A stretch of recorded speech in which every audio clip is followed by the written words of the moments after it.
The subject of Sasquatch can go from an interesting, maybe even fascinating mystery to completely overwhelming real quick.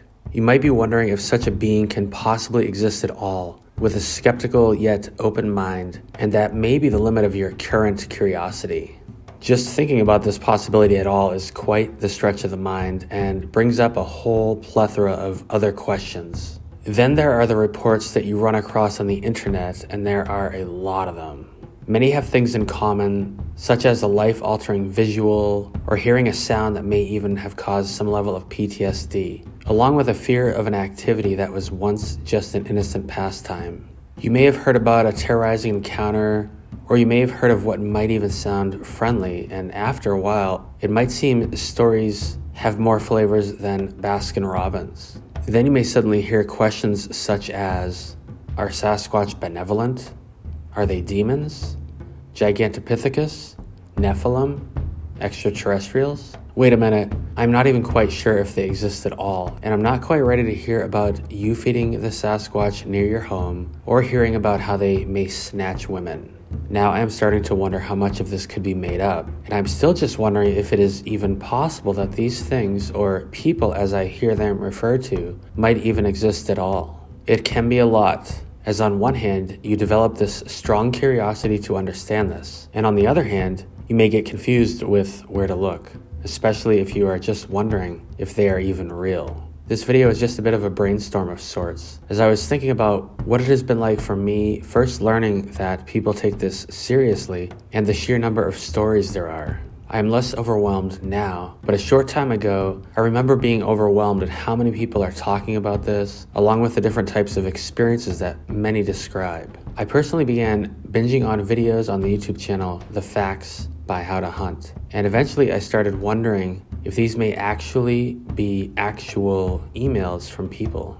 Eventually, I ended up writing in a few things to Steve from that channel and was quite surprised when he read my email word for word. If you really think about many of the emails that are written in, it seems almost impossible that they could all be made up. At least that's my assessment. I know a lot of people start looking this up after having had their own experience. I personally was simply intrigued at first and eventually had basically a need to go explore. I know that's not everyone's path and we're all different, but I suspect most who have made it this far into this video at least are wondering about this subject on some level. And with that in common, I have found this to be quite an amazing community of people, and also the community itself can be confusing and even dramatic at times.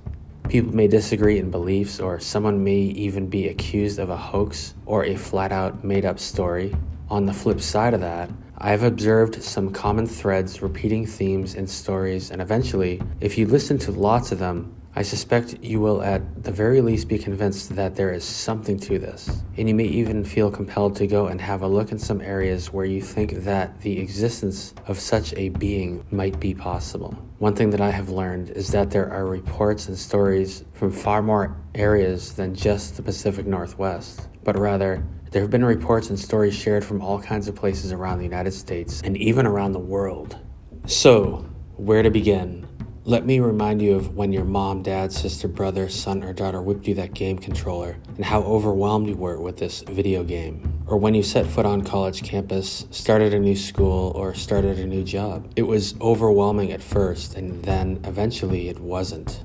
Maybe you are on the fence about whether Sasquatch are good or bad. Perhaps they can be both, depending on the situation and geographic location. Perhaps some at faraway distant lands in Montana, Canada, and Alaska aren't so friendly. And perhaps it is because they wanted to get away from people, just like the people who moved there. I do know scarier stories come more naturally through basic searches and such. If you are intrigued by this idea some may be friendly, check out my video about friendly interactions for some YouTube channels where that is more their focus. If you've made it this far into this video and are wondering if they can even exist, I completely get it, and I do not have an answer, but I am happy to answer any questions to the best of my ability. And I am certain some others who watch this and see your questions are happy to do the same. I recall hearing Steve on the How to Hunt channel seeming disinterested in definitive proof, and I wanted to yell through the screen, "Yo Steve, I am interested." If you feel that way, I completely get it, and I personally love seeing real definitive proof, like a footprint, even though I don't have a need for proof, if that makes sense. I hope you found some of this useful or perhaps thought-provoking, and I would love to hear from you. Those who I've met in the Sasquatch community are some of the most amazing people I have ever met. Thanks for watching.